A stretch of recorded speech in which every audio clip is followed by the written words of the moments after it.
Radhe Radhe everyone, welcome to Kishori pharmacy. तो आज हम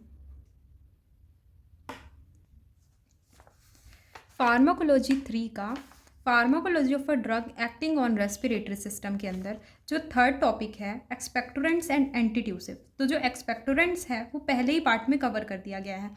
अब जो एंटीट्यूसिव ड्रग है वो क्या होता है, हम इस लेक्चर में इसको देखेंगे। तो एंटीट्यूसिव ड्रग क्या होते हैं? Antitussives are the medicine that suppress cough, also known as cough suppressant. ये जो एंटीट्यूसिव ड्रग होते हैं ये एक मेडिसिन है। ये क्या करता है कि जो कफ होता है कफ को सप्रेस कर देता है, दबा देता है, इसीलिए इसको हम कफ सप्रेसेंट्स भी कहते हैं। When antitussive drug is given to the patient, CNS get activated। जब एंटीट्यूसिव ड्रग पेशेंट को दिया जाता है तो जो CNS होता है वो एक्टिवेट हो जाता है। The cough centre present inside the brain stem further present inside the CNS is disrupted by antitussive. जो एंटीट्यूसिव ड्रग है, जब एंटीट्यूसिव ड्रग किसी भी पेशेंट को दिया जाता है,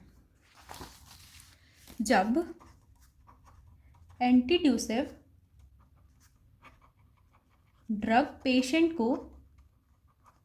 पेशेंट को दिया जाता है तो क्या होता है कि जो CNS होता है वो यहाँ पे एक्टिवेट हो जाता है। और जब CNS एक्टिवेट होगा तो हमें पता है कि जो CNS होता है, CNS के अंदर ब्रेन स्टेम होता है, और ब्रेन स्टेम के अंदर कफ सेंटर पाया जाता है। और ये जो कफ सेंटर होता है ये रिस्पॉन्सिबल होता है कंट्रोल करने के लिए कफ को।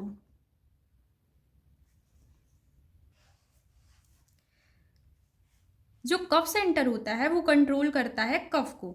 तो इस प्रोसेस में जो कफ सेंटर है, कफ सेंटर को डिसरप्ट कर दिया जाता है। डिसरप्ट मतलब क्या होता है? डीएक्टिवेट कर दिया जाता है। और जब कफ सेंटर जो है जब वो डीएक्टिवेट हो जाएगा तो क्या होगा? जो म्यूकस का प्रोडक्शन हो रहा था यहाँ पे वो बंद हो जाएगा और कफ जो है वो सप्रेस हो जाएगा।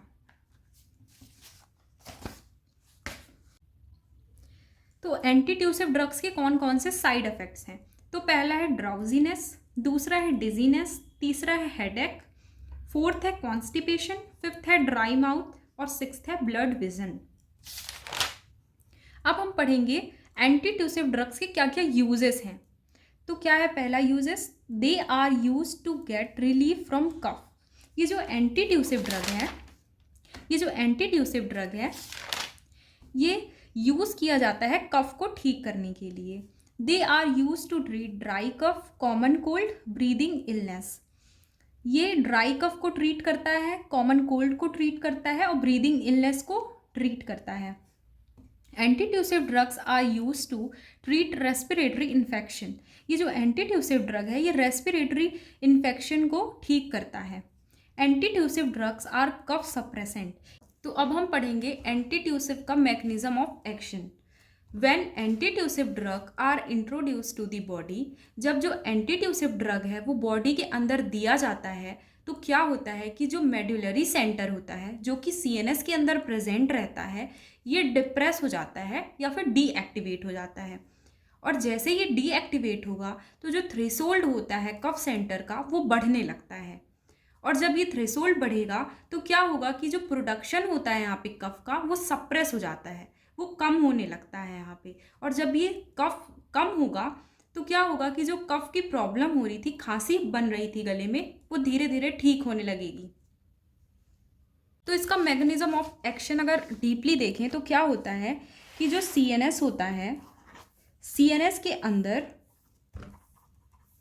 मेड्यूलरी सेंटर होता है और जो मेड्युलरी सेंटर होता है इसके अंदर कफ सेंटर होता है। और जब एंटीट्यूसिव ड्रग बॉडी के अंदर दिया जाता है तो क्या होता है कि जो CNS के अंदर कफ सेंटर होता है ये क्या हो जाता है? डिप्रेस हो जाता है या फिर डीएक्टिवेट हो जाता है। अगर कफ सेंटर डीएक्टिवेट होगा मतलब क्या हुआ कि जो मेड्यूलरी सेंटर है जिसके अंदर कफ सेंटर प्रेजेंट है ये मेड्यूलरी सेंटर को डिप्रेस कर देगा, और जब मेड्यूलरी सेंटर डिप्रेस हो जाएगा तो जो कफ सेंटर है वो ऑटोमेटिकली डिप्रेस हो जाएगा। और जैसे ही कफ सेंटर डिप्रेस होगा, डीएक्टिवेट होगा, तो क्या होगा कि जो यहाँ पे कफ का प्रोडक्शन हो रहा था तो वो धीरे धीरे डिक्रीज होने लगेगा या फिर स्टॉप हो जाएगा। जो म्यूकस बन रहा था यहाँ पे वो म्यूकस यहाँ पे नहीं बनेगा, और जो कफ की प्रॉब्लम हो रही थी यहाँ पे वो कफ सप्रेस हो जाएगा। तो अब हम पढ़ेंगे क्लासिफिकेशन ऑफ एंटीट्यूसिव। तो जो ये एंटीट्यूसिव ड्रग होता है वो टोटल कितने क्लासिफिकेशन में कन्वर्टेड है, मतलब ये जो एंटीट्यूसिव ड्रग है उसके कितने क्लासेस हैं। तो पहला जो क्लास है वो है ओपियोइड्स, दूसरा जो है वो है नॉन ओपियोइड्स, जो थर्ड है वो ब्रोंकोडाइलेटर्स है, जो फोर्थ है वो एंटीहिस्टामिन है, और जो फिफ्थ है वो पेरिफेरली एक्टिंग है। तो हम वन बाय वन सारे ड्रग्स को कवर करेंगे। तो जो ओपियोइड्स है, ओपियोइड्स के अंदर जो ड्रग आता है वो है कोडीन, फोल्कोडीन, इथाइल मॉर्फिन। फिर आता है नॉन ओपियोइड्स, नॉन ओपियोइड्स के अंदर आता है डेक्स्ट्रोमेथॉर्फिन, क्लोफिडाइनोल और नॉस्कैपिन। फिर आता है ब्रोंकोडाइलेटर्स, ब्रोंकोडाइलेटर्स के अंदर जो ड्रग आता है पहला है सल्ब्यूटेमॉल, दूसरा है टर्ब्यूटलीन। फिर आता है एंटीहिस्टामिन, एंटीहिस्टामिन के अंदर जो ड्रग आता है पहला है प्रोमेथाजीन, दूसरा है डाइफिनाइल हाइड्रोमाइन, जो तीसरा ड्रग है वो है क्लोरफेनिरामाइन। फिर आता है पेरिफेरली एक्टिंग, तो पेरिफेरली एक्टिंग के अंदर जो ड्रग आता है वो आता है प्रीनॉक्सडाइजीन। तो ओपियोइड्स क्या होता है? Opioids are a class of a drug that derived from natural substance found in the opium poppy plant। तो ये जो ओपियोइड्स होता है ये ओपियम पॉपी प्लांट से ऑब्टेन किया जाता है। Opioids helps in brain to produce a variety of affects including pain relief. ये जो ओपियोइड्स होता है ये ब्रेन में क्या करता है, ये पेन से रिलीफ दिलाता है। मतलब यहाँ पे क्या हो रहा है, जो सीएनएस है यहाँ पे सीएनएस को डिप्रेस कर दिया जाता है, जिसके कारण क्या होता है, जो पेन होता है, दर्द होता है, यहाँ पे दर्द महसूस नहीं होता है। The other name of codeine is three methyl morphine. ये जो कोडीन है, कोडीन का जो दूसरा नाम है वो है three methyl morphine. Codeine is an opioid analgesic use to treat pain, common cold etcetera. ये जो कोडीन है ये ओपियोइड एनाल्जेसिक है। ओपियोइड एनाल्जेसिक मतलब क्या होता है, ये एक नार्कोटिक अफेक्ट यहाँ पे शो करता है। और एनाल्जेसिक मतलब क्या होता है, एनाल्जेसिक मतलब होता है कि पेन से रिलीफ दिलाना। पेन जो यहाँ पे होता है, यहाँ पे पेन का पता नहीं चलता क्योंकि ये जो ड्रग होता है ये नार्कोटिक होता है। तो ये क्या करता है, ये पेन से रिलीफ देता है और कॉमन कोल्ड के लिए इसे कॉमनली यूज किया जाता है। It helps to reduce mucus production and suppress cough. ये जो कोडीन है ये कोडीन को क्यों दिया जाता है, जब म्यूकस का जो प्रोडक्शन होता है वो ज़्यादा लार्ज अमाउंट में बढ़ने लगता है तो यहाँ पे कोडीन को दिया जाता है कि जो म्यूकस यहाँ पे प्रोड्यूस हो रहा है उसे हम रोक सकें या फिर रिड्यूस कर सकें। और ये सप्रेस करता है कफ को ये दबाता है। और जो कोडीन है ये अपना एक्शन 4 से 6 घंटे तक ही दिखा पाता है। तो कोडीन के साइड इफ़ेक्ट्स क्या क्या है? अगर जो कोडीन है, अगर कोडीन का जो डायरेक्शन है, अगर कोडीन का जो लेबलिंग है, अगर हमने लेबलिंग को अच्छे से नहीं पढ़ा है तो कौन कौन से साइड इफ़ेक्ट्स हो सकते हैं? तो पहला है ब्रीदिंग प्रॉब्लम, दूसरा है कॉन्स्टिपेशन, तीसरा है इचिंग, फोर्थ है डिजीनेस और फिफ्थ है वोमिटिंग। फिर दूसरा जो ड्रग आता है वो आता है ethyl morphine. Ethyl morphine is an opioid analgesic and antitussive agent used to reduce coughs. ये जो इथाइल मॉर्फिन है ये ओपियोइड्स के क्लास के अंदर आता है। तो जो इथाइल मॉर्फिन है ये भी एक ओपियोइड एनाल्जेसिक है और ये एंटीट्यूसिव एजेंट है जो कि रिड्यूस करता है कफ को या फिर कफ को सप्रेस करता है। Ethyl morphine is more potent then codeine. ये जो इथाइल मॉर्फिन है ये कोडीन से ज़्यादा पावरफुल है। Ethyl morphine works by blocking transmission of pain signal to the brain. ये जो इथाइल मॉर्फिन है ये क्या करता है कि जो ब्रेन में सिग्नल्स पहुंचते हैं उसी सिग्नल्स को ये क्या कर देता है, ब्लॉक कर देता है। और जब ब्लॉक हो जाएगा तो क्या होगा कि जो दर्द है वो यहाँ पे महसूस ही नहीं हो पाता, क्योंकि हमारा ब्रेन तक जो पेन है वो पहुँच ही नहीं पाता है। फिर जो दूसरा क्लास आता है वो है नॉन ओपियोइड्स। नॉन ओपियोइड्स इसे क्यों कहा गया है, क्योंकि ये नार्कोटिक अफेक्ट को शो नहीं करता है। Non opioids are also called as non narcotics. ये जो नॉन ओपियोइड्स है इसको नॉन नॉर्कोटिक्स भी कहा गया है, क्योंकि ये नशीला नहीं होता है। Non opioids do not produce addiction. जो नॉन ओपियोइड्स है ये एडिक्शन को कॉज नहीं करता है। क्यों यहाँ पे एडिक्शन कॉज नहीं हो रहा, क्योंकि ये नॉन नार्कोटिक्स है, मतलब ये नशीला नहीं होता, इसलिए एडिक्शन को ये कॉज नहीं करता है। तो जो नॉन ओपियोइड्स है उसके अंदर जो ड्रग आता है वो है dextromethorphan. Dextromethorphan comes in the class of non opioids. ये जो डेक्स्ट्रोमेथॉर्फिन है ये नॉन ओपियोइड्स के क्लास के अंदर आता है, जो कि यूज किया जाता है कफ को ठीक करने के लिए।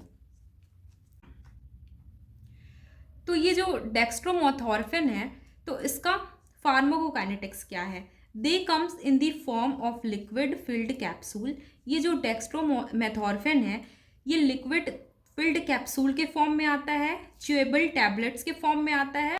डेक्स्ट्रोमेथॉर्फिन should only be used according to the package direction. ये जो डेक्स्ट्रोमेथॉर्फिन है इसको पैकेज में जैसा डायरेक्ट किया गया है, जैसा बताया गया है, उसी के हिसाब से इसे लेना चाहिए। एंटीहिस्टामिन ये थर्ड क्लास है एंटीट्यूसिव के क्लासिफिकेशन का। Antihistamine are those agent which inhibits the action of histamine. ये जो एंटीहिस्टामिन है ये क्या करता है, ये एक ऐसा एजेंट है जो कि क्या करता है, ये इनहिबिट करता है हिस्टामिन के एक्शन को।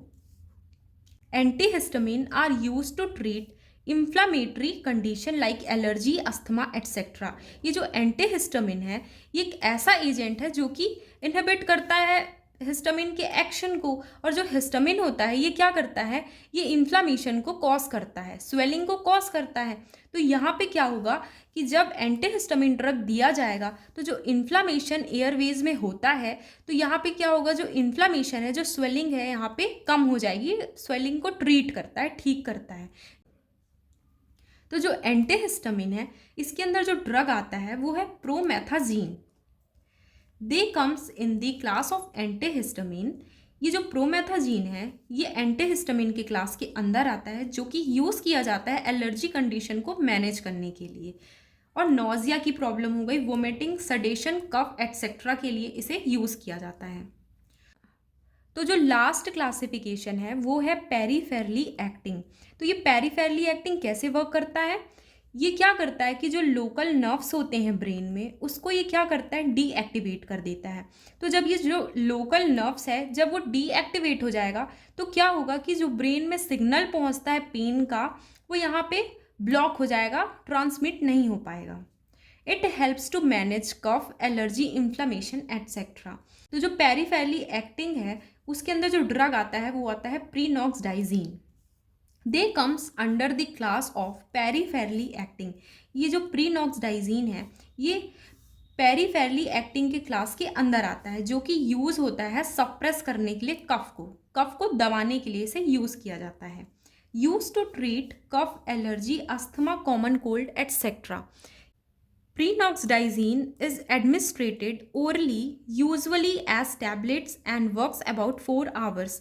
ये जो प्रीनॉक्सडाइजीन है ये अपना एक्शन 4 घंटे तक दिखाता है, जो कि टैबलेट के फॉर्म में आता है।